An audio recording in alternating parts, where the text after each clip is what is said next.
ফের চিকিৎসায় গাফিলতির অভিযোগ। মেদিনীপুর মেডিকেল কলেজ ও হাসপাতালে মৃত্যু রোগীর। এ বিষয়ে বিস্তারিত কথা বলবো, আমাদের সাথে রয়েছে আমাদের প্রতিনিধি শুভ। শুভ, দেখো, যেমনটা জানা যাচ্ছে সরকারি হাসপাতালে চিকিৎসার গাফিলতিতে প্রসূতি মৃত্যুর অভিযোগ। ঠিক কি ঘটনা ঘটেছে? দেখো, প্রসূতি মৃত্যুর ঘটনা মেদিনীপুর মেডিকেল কলেজে প্রথম নয়, কিন্তু এই ঘটনা আবারও চোখে আঙুল দিয়ে দেখিয়ে দিচ্ছে যে সরকারি চিকিৎসা কেন্দ্রে স্বাস্থ্য পরিষেবার হাল কি অবস্থায় রয়েছে।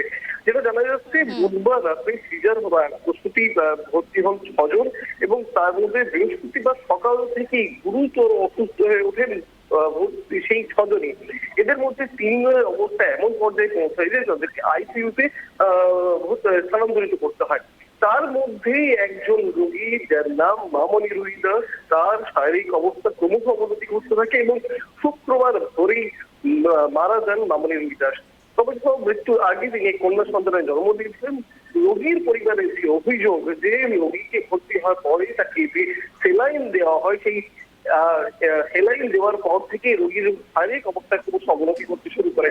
তবে আবারও জানিয়ে রাখবো, এই সেলাইন সংক্রান্ত গাফিলতির অভিযোগ এবং এই সেলাইন দেওয়ার পরে রোগীদের যে কি চরম শারীরিক অবনতি ঘটে চলেছে একাধিকবার, সেই খবর আমরা ইতিমধ্যে আমাদের টেলিভিশন পর্দায় দেখিয়েছিলাম।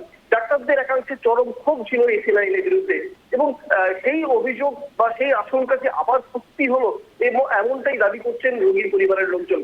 রোগীর মৃত্যুর ঘটার পরে রোগীর পরিবারের লোকজন বিক্ষোভে ভেঙে পড়েন এবং পরিস্থিতি সামাল দিতে ছুটে আসতে হয় স্থানীয় পুলিশ প্রশাসনকে। দীর্ঘক্ষণ ধরে চলে বিক্ষোভ।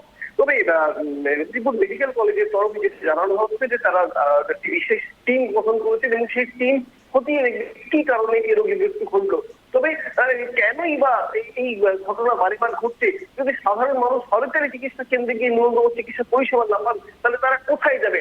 এই প্রশ্ন কিন্তু বারবার উঠে আসছে। দেখো, একটা সেলাইন মেয়াদোত্তীর্ণ সেলাইন প্রয়োগের যে অভিযোগ উঠছে, সেই বিষয়ে হাসপাতাল কর্তৃপক্ষের তরফে কি জানানো হচ্ছে? হাসপাতাল কর্তৃপক্ষের তরফে মেয়াদ উত্তীর্ণ বিষয়টি স্বীকার করা হচ্ছে না এখনো পর্যন্ত। তবে তারা জানিয়েছেন যে কি কারণে করলো এই বিষয়টি তারা খতিয়ে দেখবেন এবং তার জন্য একটি বিশেষ টিম গঠন করা হয়েছে।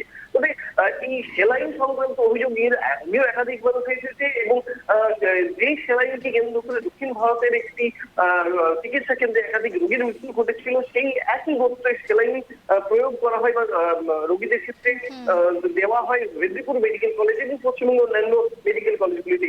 ডাক্তারদের একাংশ অবশ্যই এই সেলাইনের কতটা গ্রহণযোগ্যতা সেই নিয়ে প্রশ্ন চিহ্ন একাধিকবার এর আগেও তুলেছেন এবং আজকের ঘটনায় রোগীর পরিবারের লোকজন সেই অভিযোগ তুললেন যে ওই সেলাইন ব্যবহার করে নির্দিষ্ট একটি নামের সেলাইন ব্যবহার করার ফলেই তার শারীরিক অবস্থার অবনতি ঘটে এবং পরিস্থিতি মৃত্যুর করে ফেলে করতে হয় ওই মাঠে।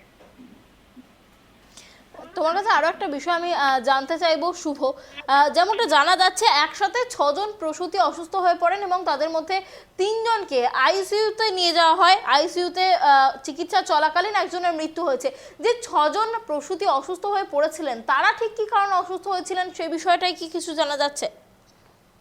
হ্যাঁ, দেখো, তোমাকে প্রথমেই জানিয়ে রাখলাম যে 6 জন প্রসূতি অর্থাৎ সন্তান সম্ভবা মা মেডিকেল কলেজে ভর্তি হয়েছিল, তাদের মধ্যে সবাই অসুস্থ হয়ে পড়েছিলেন এই সেলাইন প্রয়োগের পর থেকেই। তাদের মধ্যে 3 জনের অবস্থা অত্যন্ত আশঙ্কাজনক হওয়ায় তাদেরকে আইসিইউতে ভর্তি করা হয়। বাকিদের অবস্থা অনেকটাই স্থিতিশীল এই মুহূর্তে, কিন্তু সবচেয়ে দুঃখজনক ব্যাপার, আজ শুক্রবার ভোরেই মারা যেতে হয় মামনি রুই দাস নামে পশ্চিম মেদিনীপুর জেলার গড়বেতা থানার ওই মহিলাকে। এবং এই মৃত্যু আবার একবার প্রশ্ন চিহ্ন তুলে দিল যে পশ্চিমবঙ্গের স্বাস্থ্য পরিষেবা কোথায় দাঁড়িয়ে রয়েছে। এই ঘটনায় কি পুলিশে কোন রকম অভিযোগ দায়ের করা হয়েছে? এখনো পর্যন্ত পুলিশের কাছে কোনো রকম লিখিত অভিযোগ দায়ের করা হয়নি। তবে পরিবারের লোকজনের তরফ থেকে যেটা জানানো হয়েছে, তারা এই বিরুদ্ধে আইনের দ্বারস্থ হবেন। অনেক ধন্যবাদ আমাদের সঙ্গে থাকার জন্য শুভ। আপনাদের আরো একবার জানিয়ে রাখি, ফের চিকিৎসায় গাফিলতির অভিযোগ, রোগীদের মেয়াদ উত্তীর্ণ সেলাইন প্রয়োগের অভিযোগ, আর যার ফলে সরকারি হাসপাতালে এক প্রসূতির মৃত্যু হয়েছে বলে বিক্ষোভ দেখাচ্ছে রোগীর পরিবার।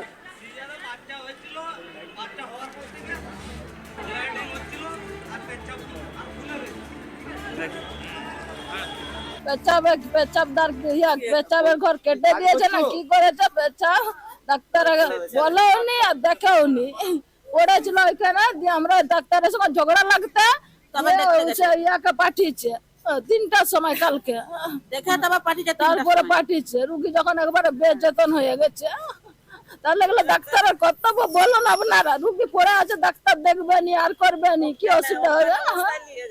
অজ্ঞান অবস্থায় নিয়ে গেছে, পেচ্ছাপ হয়নি, পেচ্ছাপের ঘর কেটে দিয়েছে না কি করে দিয়েছে, সিজার করে দিয়েছে। হ্যাঁ, ডাক্তারদের কি বলুন এইটা?